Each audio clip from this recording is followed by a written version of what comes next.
Bonjour et bienvenue dans la quotidienne de School TV, l'émission qui vous raconte l'éducation au quotidien. Au sommaire aujourd'hui, c'était il y a 30 ans, Elmer Footbeat chantait le plastique, c'est fantastique. Bon, à l'heure des charges, si je puis dire, c'était pour inciter au port du préservatif, mais à part ça, ils avaient tout faux. Le plastique, c'est surtout nocif pour nous, pour la planète. Et l'invité du Grand Oral va vous le démontrer dans un livre documenté et hyper vivant. Je reçois dans quelques instants la journaliste Hélène Saint-Gier. L'anti-sèche des Maguessel, l'anti-sèche, vous le savez, c'est la façon dont l'actualité résonne dans les programmes. Actualité anniversaire et programme d'histoire aujourd'hui, c'est un 4 avril qu'était assassinée une des figures les plus importantes de la lutte pour les droits civiques, Martin Luther King.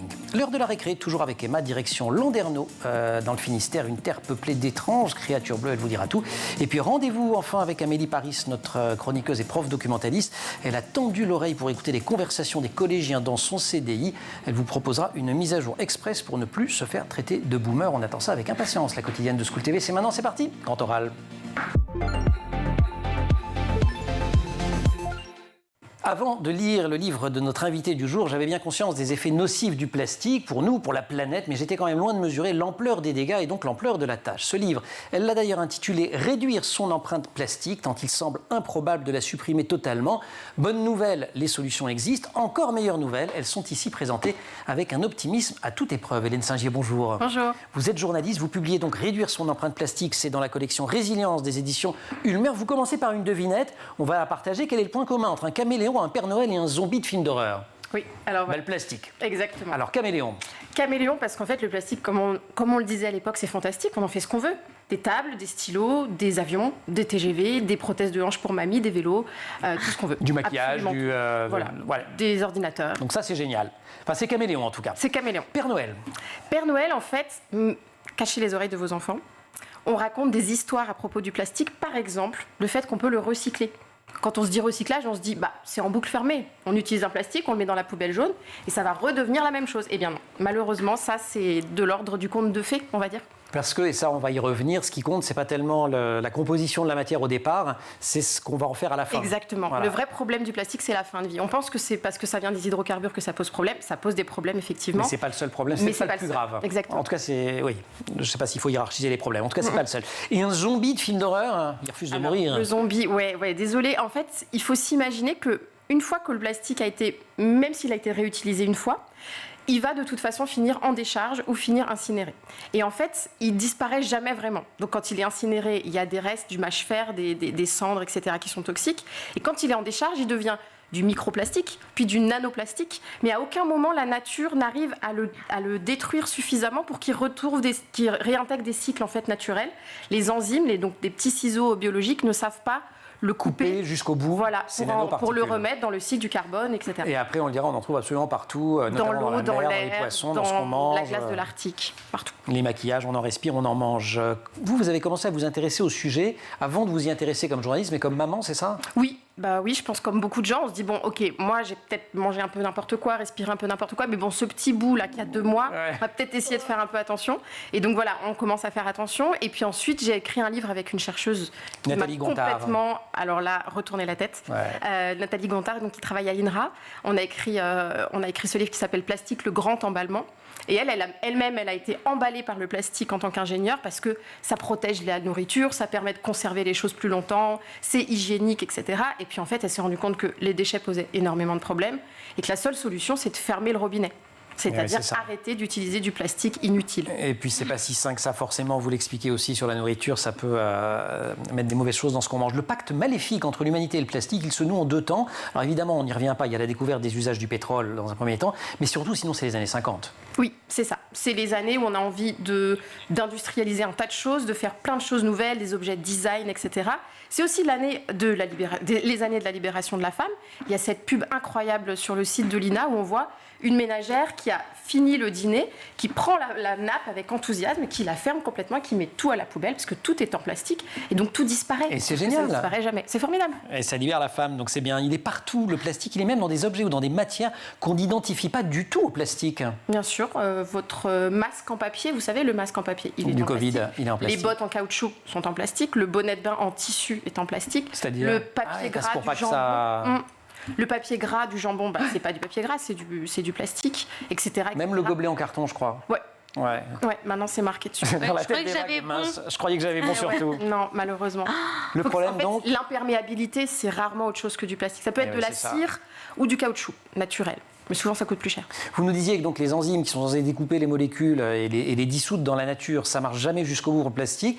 Les moyens artificiels sont rares aussi et pas toujours forcément très efficaces. C'est-à-dire que vous expliquez qu'il y a des systèmes pour brûler, incinérer des déchets plastiques, mais par contre qu'on n'a pas en France pour certaines catégories de plastique. Oui, c'est ça. Donc, on croit être bien en utilisant certains trucs, mais en fait, ça ne change rien. Oui, il y a une chose très importante qu'il faut comprendre, c'est que maintenant, dans la plupart des collectivités locales en France, tous les plastiques sont collectés. C'est-à-dire vous les mettez tous dans la poubelle jaune. Mais ils sont collectés, ils ne sont pas recyclés. C'est-à-dire que ceux qu'on sait recycler, c'est par exemple les bouteilles en PET, les bouteilles d'eau transparentes. Donc ça, on réussit à refaire un cycle. Donc là, votre bouteille fait un tour de manège de plus, elle redevient une bouteille. Mais ensuite, au deuxième tour de manège, elle devient par exemple une polaire ou un arrosoir en plastique ou une chaise de jardin. Et cet objet-là, quand il sera cassé, il finira en décharge ou en incinération. Donc, à aucun moment, c'est un cycle fermé. Ça, c'est sûr et certain. D'autant plus, qu'on rajoute du plastique vierge pour que la deuxième bouteille, elle soit elle ait une tête de bouteille qui peut contenir de l'eau. Voilà, et tout ça abîme la santé de plein de façons. Depuis le début de cette émission, il y a un peu plus de 5 minutes, 3580 tonnes de plastique ont été produites dans le monde. J'ai fait le calcul à partir de vos chiffres. Comment diminuer notre consommation pour réduire cette production qui menace notre santé et celle de l'environnement? On va continuer à en parler avec Hélène Singier, qu'on retrouve dans 2784 tonnes, soit à peu près ce qui sera produit pendant l'anti-sèche des Mag SAL. Emma. On va compter en tonnes de plastique maintenant. Emma, anti-sèche consacrée à Martin Luther King, assassiné il y a tout juste 55 ans. C'était le 4 avril 1968 à Memphis, dans le Tennessee. Et évidemment, c'est une personnalité incontournable des programmes scolaires. Connu bien sûr pour sa lutte contre le racisme et pour le mouvement des droits civiques aux États-Unis. Il s'est battu toute sa vie pour que les Noirs aient les mêmes droits que les Blancs. Il naît en 1929 à Atlanta dans une famille de pasteurs. Il obtient lui-même un doctorat en théologie et devient pasteur à son tour en 1954, et très tôt, il connaît le racisme. Alors qu'il vient d'une famille assez estimée par la communauté locale, qu'il est assez protégé finalement, ce qui n'est pas le cas d'une autre personnalité. Malcolm X, par exemple. Et ben lui, Martin Luther King, à l'âge de 6 ans, 2 de ses copains d'école lui disent qu'ils n'ont plus le droit de jouer avec lui parce qu'il est noir. Malcolm X, dont vous parliez à l'instant, les deux ont quand même un impact extrêmement important et partagent le fait de lutter contre le racisme, mais les méthodes sont complètement différentes. Exactement, parce que Malcolm X, il estimait que la violence était nécessaire pour pouvoir faire entendre sa voix, alors que Martin Luther King a lutté toute sa vie contre la violence et était un fervent partisan de la non-violence, et ce, dès le début de son engagement, qui commence en 1955, lorsque Rosa Parks, et ça on le voit dans tous les programmes scolaires, refuse de céder sa place à un homme blanc dans un bus à Montgomery, dans l'Alabama. Martin Luther King appelle alors à boycotter la compagnie, et ce boycott dure un an pendant lequel il est victime de tentatives d'intimidation, il est arrêté, emprisonné, sa maison est incendiée, mais il finit par gagner avec l'organisation qu'il a créée, et la Cour suprême interdit la ségrégation dans les bus. Alors interdit la ségrégation dans les bus, en fait c'est un poil plus compliqué. Mais oui, parce qu'en fait il faut comprendre qu'à l'époque, malgré l'abolition de l'esclavage votée au lendemain de la guerre de sécession, qui permet pendant un temps de voir des hommes noirs être élus, par exemple, et bien très vite, la ségrégation raciale se met en place. Elle est même renforcée juridiquement, et dans de nombreux États, les lois Jim Crow rendent cette ségrégation légale. Les Noirs sont donc écartés de quasiment tous les lieux publics utilisés par les Blancs, et ils sont également victimes de violences par le Ku Klux Klan. Et le boycott de cette compagnie de bus et l'épisode Rosa Parks marquent donc en quelque sorte le début du mouvement pour les droits civiques aux États-Unis. Vous avez cité l'organisation créée par Martin Luther King, il va la présider toute sa vie, la conférence du leadership chrétien du Sud, la SCLC l'acronyme américain, qui œuvre pour les droits civiques, alors que les actions se multiplient dans les années 60. Il y a un événement qui marque l'histoire, c'est la marche sur Washington. On est là en août 63. Oui, à ce moment-là, Martin Luther King a déjà subi une énorme pression. Il a été arrêté à de nombreuses reprises. Il a survécu à une tentative d'assassinat. Mais le combat se poursuit, toujours pacifiquement, avec cette marche sur Washington qui réunit 250 000 personnes. C'est là qu'il prononce un de ses discours les plus célèbres qu'on connaît tous. I have a dream, je fais un rêve. Je fais le rêve que mes 4 jeunes enfants vivront un jour dans une nation où ils ne seront pas jugés par la couleur de leur peau, mais sur leur personnalité propre. Il est ensuite reçu par le président Kennedy. et obtient le prix Nobel de la paix en 1964. Il a 35 ans. Démarre alors un nouveau combat, pouvoir faire en sorte que les Noirs aient le droit de vote. Campagne qui aboutit au Voting Rights Act en 1965 qui interdit les discriminations raciales dans l'expérience du droit de vote.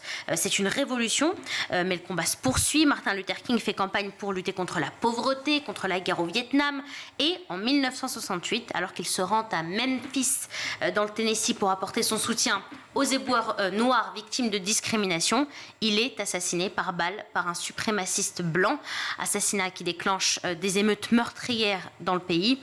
Le président Johnson de l'époque déclare un jour de deuil national. C'est une première pour un Afro-Américain et 300 000 personnes assistent à ses funérailles. Emma, merci beaucoup pour cet anti-sèche spécial Martin Luther King. On se retrouve dans quelques instants pour la récré. Avec grand plaisir. Grand oral.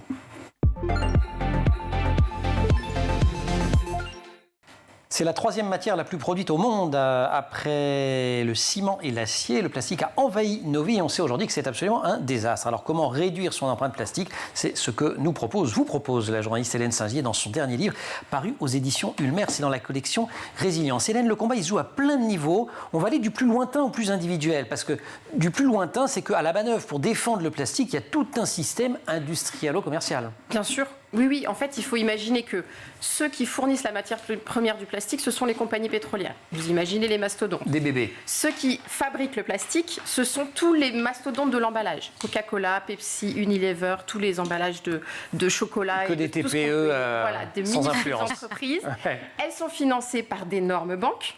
Et en fait, tous ces acteurs-là ont intérêt à ce que nous, consommateurs, nous achetions du plastique. Donc en fait, il ne faut pas s'en vouloir de consommer du plastique.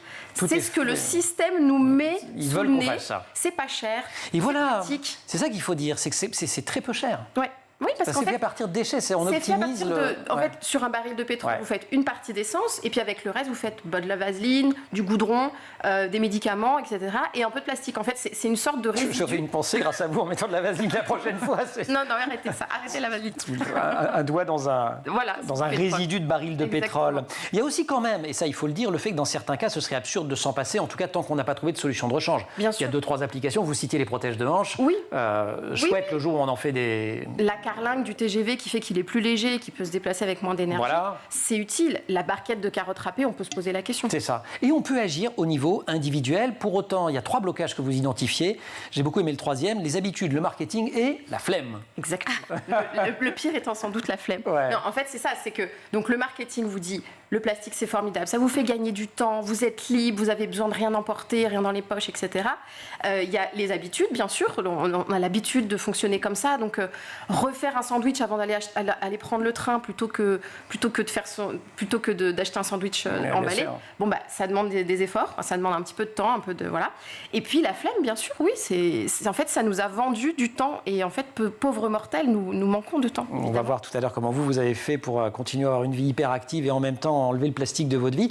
L'argent aussi, on pourrait en économiser. Vous êtes appuyé sur les calculs d'une association dont on m'échappe, mais... Oui, c'est une dame qui a fait plein de calculs, ça s'appelle les petits calculs savants. Les petits calculs savants. Voilà. Et en fait, elle a comparé, par exemple, pour les dames, c'est très important, le prix des protections menstruelles en plastique, que sont les serviettes hygiéniques, avec le prix d'une serviette hygiénique lavable qui est en coton, ou une culotte menstruelle qui est également en tissu. Et sur une vie, on a pas se payer les vacances. Ah oui, largement. Voilà. Sur une vie, oui. Pas en avion, évidemment, parce que vous n'allez pas... D'abord, il y a du plastique dans l'avion, puis ensuite, vous n'allez pas abîmer la planète pour longtemps, mais bref. Non, ça fait vraiment faire des économies sur certains points. Sur d'autres points, ça n'en fait pas faire. Moi, j'achète par exemple du gruyère à la coupe. J'achète plus du gruyère pré-râpé, pré-emballé dans un sachet, etc. Ouais. Mon gruyère me coûte plus cher. Voilà, donc parce que c'est à la coupe, donc c'est rayon traiteur du supermarché ou du marché. Ça coûte forcément plus cher que le machin. Mais d'un autre côté, vous n'en jetez pas. Enfin, vous achetez exactement ce qu'il vous faut. Ça se conserve plus longtemps. Voilà. J'explique à mes filles qu'elles vont avoir 2 coups de râpe au lieu de 5 parce que on fait attention de ne pas trop en utiliser. Et puis, je sais ce que je mets dans l'assiette de mes enfants. Ouais. Ça a un effet terrible, votre bouquin. Ce matin, j'ai hésité devant l'ail des ours que j'adore chez mon primeur là sur le marché, parce qu'il a mis dans des grosses barquettes en plastique. Ouais. Non, mais on devient... quand on y pense. Il y a un super moyen mnémotechnique pour changer sa façon de faire, c'est suivre le chemin des 4 R. Oui, exactement. Résister. Votre banquier vous offre une clé USB, le poissonnier vous offre un ballon de baudruche, vous dites non merci. Il y a du plastique dedans, je veux pas. Et en fait, je m'en servirai pas. D'accord. Non, merci beaucoup. Donc, à la limite, chez mon primeur, je lui dis écoute, ton ail des ours, volontiers, mais arrête de mettre dans du plastique. Exact, et c'est ça. Faites du lobbying auprès des commerçants. Au bout de 10 clients qui disent je ne le prends pas parce que c'est en plastique, il va trouver autre. Il va finir par comprendre. J'espère. Réduire. Oui, réduire. En fait, voilà, est-ce qu'on en achète 5 ou est-ce qu'on en achète un seul? Par exemple, on peut aussi acheter des contenants qui sont concentrés, de la lessive concentrée, du liquide vaisselle concentré, de façon à ce que ça soit moins d'emballage. Donc ça, on en utilise moins. Ensuite, on peut aussi anticiper, comme avant l'ère du jetable. C'est pas un R, ça. Non, c'est pas un R. Mais remplacer. Oui, alors remplacer. Excusez-moi, moi j'ai lu un très bon bouquin, ça s'appelle Réduire sur empreinte plastique. On me dit, méthode des 4 R. J'essaie de suivre le chemin des 4 R. Résister, réduire, remplacer. Voilà, donc le peu d'objets dont vous ne pouvez pas vous passer, vous essayez de les trouver en format non plastique. Un saladier, ça existe en format inox, en format bois, en format tout ce que vous voulez. Pareil pour un tas de choses, des chaussures, des vêtements, etc. Un emballage, des emballages bouteille, en verre. Voilà, ok. Et réparer ou refiler. Voilà, exactement. Alors le R c'était pour donner, mais j'ai dit refiler pour la rhétorique. Ça nous fait même un 5e R. Exactement. En fait, l'idée c'est que l'ADEME a calculé que une perceuse sur la vie de l'humanité, ou la vie du monde d'ailleurs, de la planète, une perceuse est utilisée 12 minutes en moyenne.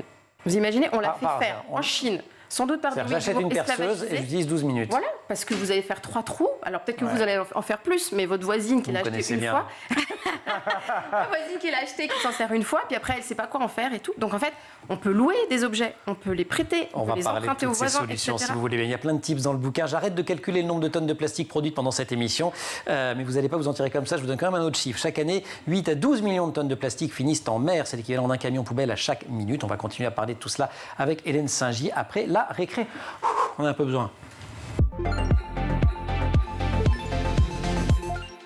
L'heure de la récré est toujours avec vous, Emma. Ça va schtroumpfer? Mais oui, ça va schtroumpfer, puisque je vais vous parler de ces images qui ont fait le tour des réseaux sociaux, ces images de milliers de personnes déguisées en schtroumpf. Et oui, ça se passe à Landerneau dans le Finistère en Bretagne.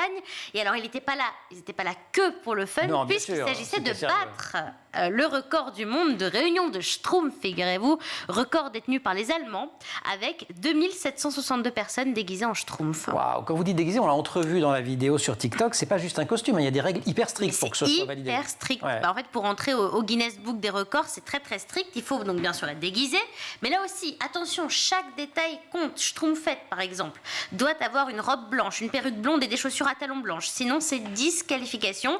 Et il fallait bien sûr avoir la peau peinte en bleu. Et ouais, logique. Et alors, on a battu le record des Allemands? Non. Non. Mais à rien, à 231 participants près. Donc rendez-vous l'année prochaine avec peut-être en guest Emmanuel Davidenkov. Et puisqu'on parle de schtroumpf, petite info bonus. Juste que dans ma peinture, il n'y a pas de. Bah voilà, je vous vois bien en schtroumpf, sans il y a peut-être du plastique. On va en parler après, mais il y a plein de. Je voulais vous donner la petite anecdote pour ceux qui nous regardent. D'où vient le mot schtroumpf? Est-ce que vous savez? Je sais pas. C'est Payot, je sais qu'il a inventé les schtroumpfs. Tout à fait. En fait, c'est une anecdote. Payot qui a créé les schtroumpfs était à table avec des amis, dont le dessinateur Franquin. À un moment, il lui demande de lui passer le schtroumpf.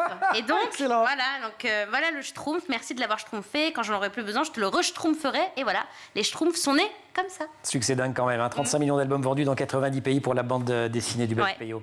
Schtroumpf. Si. On continue à schtroumpfer du schtroumpftique dans quelques instants. Grand schtroumpf. Hélène Saint-Gy citait tout à l'heure une vidéo qu'on peut retrouver sur le site de l'Institut national de l'audiovisuel. Mais si vous avez vu le dernier film de Steven Spielberg, Les Fabelmans, dont l'action se situe dans les années 50, il y a cette scène où la mère de famille débarrasse le dîner en 2 temps 3 mouvements. Elle se contente de former un baluchon avec la nappe en papier et tout ce qui est dessus est jetable. Et bien des ustensiles sont en plastique là-dessus, les assiettes, les couverts, etc. Ça risque pas d'arriver à la famille Saint-Gy. Ah non. Donc vous avez testé, vous le racontez, la vie presque sans plastique. Et vous dites que c'est possible en préservant votre temps libre et en limitant les frustrations, notamment pour les filles. Expliquez-nous tout ça. Déjà, on n'a pas arrêté de travailler ni l'un ni l'autre. Ouais. On n'a pas souhaité organiser des crises de pleurs pour nos enfants, donc il a fallu moyenner à chaque fois. Par exemple, vous savez, les enfants sont dingues de ces compotes tu sautes là comme je ne vais pas dire la marque, mais je vois très bien. Voilà. Donc ça se jette. C'est absolument impossible à réutiliser de quelque façon que ce soit. Bref, même si c'est écrit dessus. Et en fait, il en existe des rechargeables. Donc c'est toujours en plastique, donc c'est toujours pas idéal pour la santé, mais ça se lave Et donc, vous la remplissez avec la compote que vous avez faite ou la compote que vous avez achetée en gros pot en verre, que vous allez filer ensuite à la fabricante de miel d'à côté pour ne pas jeter ce pot en verre. C'est toute une vie, chez les sachets. Il y a un écosystème de dingue. Mais en tout cas, voilà, il y a des choses qui se réutilisent. Bon, ça, c'est vrai que ça ne prend pas spécialement beaucoup de temps en plus. Non. Je fais les yaourts. Je déteste cuisiner. Les yaourts. Je déteste cuisiner, je précise. Donc ça prend 5 minutes chrono promis juré avec une cocotte minute. Non, parce que même vous pas savez, besoin d'une machine. Emma, combien de pots de... Je cache mon truc. Combien de pots de yaourt chaque jour sont jetés en France? J'en ai vraiment... Non, mais un chiffre, il y a 60 millions de Français. Combien de pots de yaourt? Je sais pas... 10 millions 30. Par jour. Waouh. Et dedans, il y a du lait et des ferments lactiques. Et en fait, vous prenez un yaourt qui existe déjà, vous le mettez une cuillère dans un pot en verre, vous mettez du lait, et puis ensuite vous mettez ça dans votre cocotte minute avec la bonne température d'eau en dessous pour que les bactéries se mettent en route, et vous avez du yaourt 8 heures plus tard. Et vous n'utilisez plus jamais de pot en plastique. Et vous n'achetez pas la yaourtière de chez je ne sais pas quelle marque qui, elle, est probablement faite en plastique autour. Qui est en plastique aussi, ouais. Donc on utilise la cocotte minute. Extraordinaire. Il y a plein de solutions. C'est pas moi qui ai inventé, je précise. Non, mais enfin, je trouve que vous médiatisez tout ça avec beaucoup de conviction. Qu'est-ce que je voulais vous dire par... Oui, il faut se méfier d'un truc, c'est le marketing, dites-vous, des plastiques solutions, et notamment du terme bioplastique. Oui, alors... Il n'y a pas de bioplastique. Gros sujet. En fait, qu'est-ce que ça veut dire bioplastique? C'est un peu comme biocarburant. Ça a l'air bio comme ça. Ouais. En fait, c'est fait avec des matières végétales. Ok. Ou alors des matières, par exemple, produites par des bactéries. Très bien. Donc, par exemple, vous avez des sachets qui sont faits à partir de fécule de maïs, fécule de pommes de terre. C'est des sachets qui sont un peu soyeux au toucher, là, qu'on a pour les fruits et légumes notamment. Ok, cool. Ils sont donc sourcés de manière végétale. Mais ça ne veut pas dire que ce plastique, ensuite, il va disparaître dans la nature, comme votre peau de banane ou votre épluchure de pomme. En fait, il va lui aussi finir en micro, puis en nanoplastique, et finir dans l'air, dans l'Arctique et compagnie. Donc en fait, la source du bioplastique ne veut pas dire qu'il est qu'à la fin, il ne va pas... C'est pour ça, c'est ce qu'on disait en début d'émission, c'est pas tellement l'état de l'objet au départ qui compte, c'est vraiment comment on va pouvoir... Et juste une toute petite précision, il y a certains plastiques, en revanche, qui sont compostables. Donc qui vont se comporter dans le compost de la maison, de la même façon, a priori, je dis a priori parce que l'ANSES a un petit peu de doute, de la même façon qu'une épluchure de pomme ou qu'une épluchure de banane.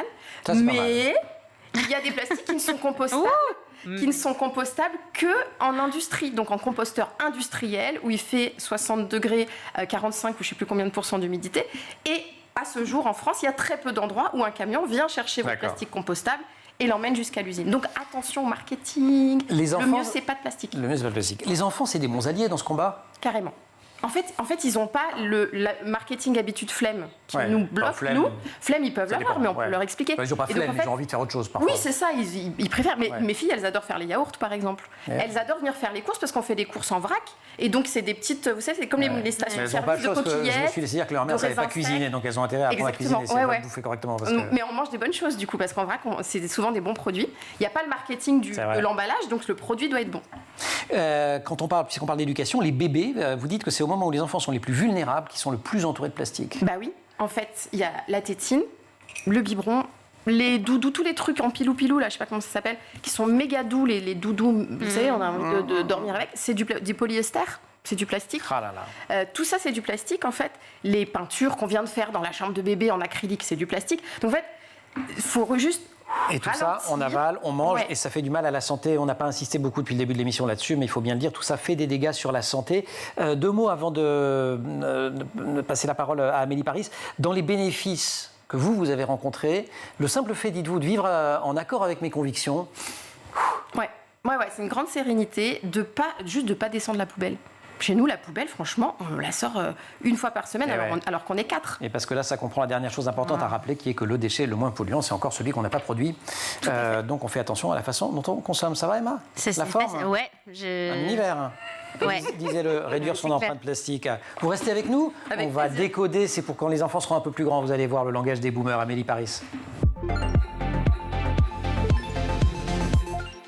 C'est pas le langage des boomers qu'on va apprendre, c'est évidemment le langage des ados pour les boomers. Amélie, bonjour. Bonjour. Les années collège, aujourd'hui avec vous, Amélie Paris, vous allez nous aider à comprendre les conversations des ados en nous proposant une petite remise à niveau de ce qui anime leur débat. En tant que professeur documentaliste, vous les entendez, vous les interrogez et vous allez nous aider à ne plus être considérés, je parle que pour moi sur ce plateau parce que vous êtes jeunes toutes les deux, comme des boomers, c'est génial. Et oui, donc c'est vraiment une petite séance de rattrapage. Alors on entend souvent les parents dire qu'à l'adolescence c'est compliqué de communiquer communiquer avec son ado sans qu'il lève les yeux au ciel ou sans qu'il souffle. Donc aujourd'hui, je vous propose cette petite plongée dans leur conversation préférée. Alors, je vous ai sélectionné 2 sujets et je remarque que les ados adorent les rivalités. Ce sont des histoires qui suivent à travers les réseaux sociaux, un peu comme à notre époque. Je dis bien notre époque, Emmanuel, quand on regardait Dallas ou Santa Barbara. Ouais, Dallas. Alors, leur premier sujet préféré? Eh bien, c'est le trio Selena Gomez, Hailey Baldwin et Justin Bieber. Alors, petite mise à jour rapide. Une mise à jour. Hélène, elle connaît par cœur, mais pas les 3. Pas tout. Alors, on est en 2009. La star de Disney Channel, Selena Gomez, et le chanteur Justin Bieber, grands ados à l'époque, vivent une grande histoire d'amour qui va durer 8 ans, assez tumultueuse quand même. Donc, ils vont s'aimer, se déchirer, se tromper, se réconcilier, et tout ça pour le plus grand plaisir des fans. Mais une relation qui finit mal, puisque le chanteur en 2018 a épousé le top modèle Hailey Baldwin, qui est donc devenue Hailey Bieber. Aïe, aïe, aïe, donc les fans de Selena ne sont pas contents. Je ne les connais pas très bien, mais je devine. C'est un truc de la nature humaine. Exactement. Et ils espèrent secrètement que Selena et Justin se remettront ensemble à l'image de Ben Affleck et de Jennifer Lopez. J'allais vous le dire. Il y a des exemples vertueux. Oui. Et alors, en attendant, il faut avouer que les 2 jeunes femmes alimentent régulièrement leur compte Instagram pour les fans. Alors, Selena est suivie par 404 millions d'abonnés. C'est la jeune femme la plus suivie sur ce réseau social, tandis que sa rivale affiche son quotidien à 50 millions de fans. Ce qui fait quand même beaucoup, mais c'est 8 fois moins. Donc, si je comprends bien, les jeunes ont une préférence pour Selena. Si on veut se faire bien voir des jeunes, on est pro-Selena. Exactement. Okay, super. La majorité des ados l'adorent. Et si je reprends leur expression, ils l'aiment parce que Selena, c'est une fille bien. Et elle est tellement bien. C'est une bonne raison d'aimer une fille.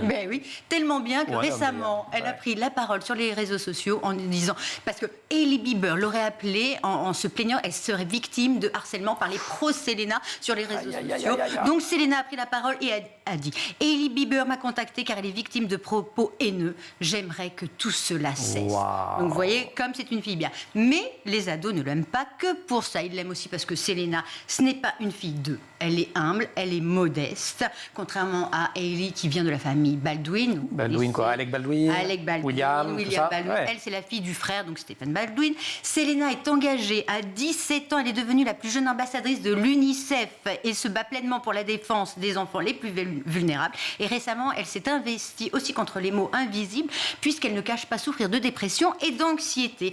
Et donc, comme disent les ados, pas de débat, tous pour Selena. D'accord, vous aussi d'ailleurs, non? Je vous sens... Je voudrais être neutre, mais quand même, je suis un peu pro Selena. Ouais. Allez. Vous êtes prof documentaliste dans un collège, ils vont peut-être regarder, donc il n'y a pas intérêt à dire de bêtises. Et une deuxième rivalité? Ouais, volontiers. Si je vous dis Messi. Ronaldo. Exactement. Ah ouais, mais ça, c'est pas une question d'âge, c'est une question de foot.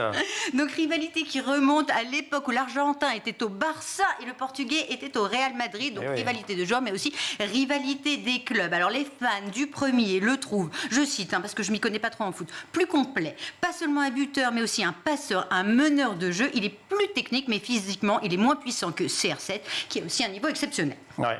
Vous allez vous mettre à... Vous n'avez pas envie de vous mettre à dos les fans de Ronaldo? Vous avez déjà fait avec ceux de Hailey Baldwin. Surtout que Ronaldo, il a quand même des stats très impressionnantes. 830 buts dans sa carrière contre Messi, qui n'est pas loin avec 800 buts. Ouais, et puis Messi qui a gagné la Coupe du Monde quand même. Et oui, alors ça, on s'en souvient. Ça vous énerve un peu, mais bon. Mais oui, on s'en souvient presque autant que les ados, puisque c'était le 18 décembre 2022 contre la France.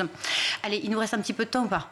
Oui. Alors, s'il nous reste du temps, on va consacrer ces dernières minutes sur les expressions préférées des ados qu'on a parfois du mal à décrypter. Donc, si vous croisez un ado qui vous dit « tu t'affiches », à votre avis, ça veut dire quoi? On se met en avant. Ouais, tu te fais remarquer. Ouais. Au calme. Au KLM, ça s'écrit, c'est peinard, cool. Tranquille, pas de soucis. Ouais. Flop. Si vous dites quelque chose, il faut flop. Un flop. Bah voilà, raté. Kitakala.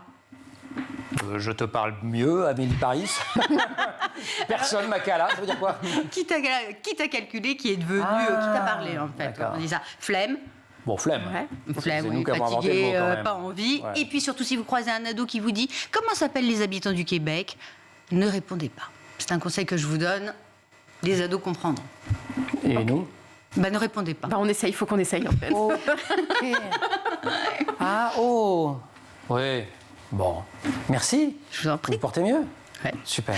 Réduire son empreinte classique. Hélène Singer, vous devriez le mettre dans le CDI.